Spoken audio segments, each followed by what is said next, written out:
नंदुरबार जिल्हा मानव विकास निर्देशांक राज्यामध्ये खाली असून करोडोंच्या जाहिरातीत विकास दिसतोय। मात्र प्रत्यक्षात नंदुरबार जिल्ह्यातील दुर्गम भागांची विदारक परिस्थिती वेगळीच आहे।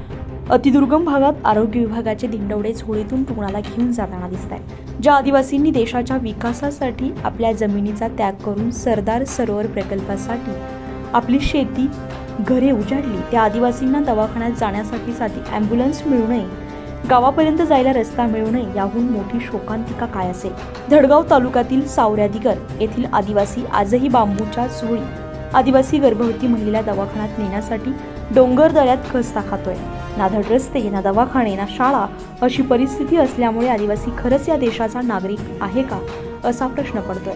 स्वातंत्र्याचा अमृत महोत्सव साजरा होत असताना आदिवासींकडे शासन व्यवस्था लक्ष देत नाहीये। आदिवासी विकासाचा करोडो रुपये येणारा निधी कागदावरच असताना आदिवासींच्या मूलभूत गरजांवर लक्ष देणं ही काळाची गरज आहे। असे अनेक प्रश्न आदिवासी समाजातील सुशिक्षित समाज बांधवांच्या मनात घर करतात। आपल्या समाजाप्रती असलेली भावना सामाजिक माध्यमांवर प्रकट करून व्यक्त होत असतात। अशा सुज्ञ नागरिक आणि जागरूक नागरिकांचे खरंच कौतुक केलं पाहिजे।